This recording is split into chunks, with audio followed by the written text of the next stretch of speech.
like to welcome Liam to come forward with a speech entitled Liam's Meandering. Best of luck, Liam.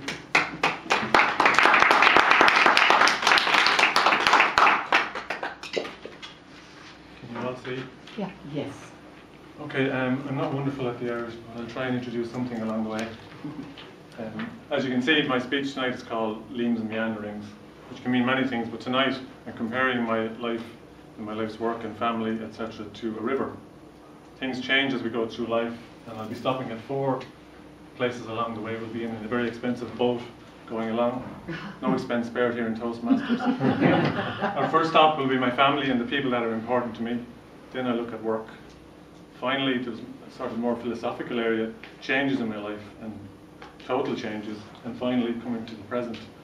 And looking at the present, not just in terms of what's happening now, but living in the present and living in the now. Okay, my life, I suppose, started in the big town of Mountrat many, many moons ago, beside the great White Horse River, I'm sure Angus Burke remembers it well. I moved to Dublin eventually when I was 18, and I worked there for just 10 or 12 years before moving back to Portlaoise, and finally back to Mountrat, back to home. And there's a great Irish saying, here's my chance to use Irish, Níl aon Tintán or the Hintán fame. For those of you that don't know it, there's no place like home. I forgot earlier to introduce myself properly, Madam Toastmaster guests and honoured, members and honoured guests. So sorry about that. Starting on our journey, first of all, we moved to family. And the 3 most important people in my life are my 3 kids. Shane is now 20, and it seems like yesterday when he was sitting in my arms 2 o'clock in the morning, feeding him, trying to stay awake. And now he's 6'3", looking down at me, and he's saying those familiar words, "Hey Dad, can you do me a favour?" And those favours usually entail money, even though he's working, or taxi.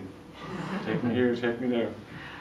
He's a very charming character. He gets away with murder. I don't know how he does it, but he does. He's working at the moment up in Kildare Village, but he wants to travel, and I really would encourage him to do that. He wants to go to Australia, and I think it'd be the making of him. Even though it'd be very hard to see him go, I would encourage him to go. So that's our Shane. Then we have Katie, who's 16. She's the middle child, and she surely is the middle child. When Katie was 7, she stood in front of me. Joe's heard this story many times before. "Daddy, what do you know about my life?" That has continued, and I will continue. See the grey hair? No, you know, it's not just old age. She's in transition year at the moment, and I think she'd love to get involved in law, because I think she was born debating. And debating. The youngest girl is Kira. She's 14 and in the throes of junior cert, so a lot of stress and pressure. She's probably the most like me in personality, in that she's quite laid back, or seems quite laid back, but very sensitive underneath, and takes a lot on board. She loves amateur dramatics. She's really a joker, very witty, and will tell you stories, and you don't know whether she's laughing at you or not. I'll give you one story. When she started in secondary school, she came home one evening and said, "Daddy," I said, "Yes, Kira, I was at history class today." "Yes, Kira, what happened?" "Well," she says, "Daddy, what was it really like for you during the famine?" I give up after that. So that's family. I love them. Of course, everyone loves their kids. Can't be without them. Second biggest part of my life has been work, and I worked for many a long year in the very exciting, truly wonderful area of life assurance, pensions, investments. I know you're thinking, how lucky was he? When I think of work, though, most of it revolves around travel. I spent, I think, more of my life travelling than I did working. I travelled up and down from Portlaoise to Dublin for 7 years on the train. When I lived in Hawthorne Drive in Portlaoise, I used to cycle to the station, leave the bicycle there, get on the train, go to Houston station, get off the train and cycle to Adelaide Road. Madness. But you do these things when you're young. They even had an article in work saying trains, planes and automobiles. It felt like that for a long time. Then the most rewarding part of my career was when I changed to the training department. And I changed from a train to a car, and I drove 40,000 miles a year around the country. But I really learned a lot about work, a lot about myself, met wonderful people, and I wouldn't change it for the world.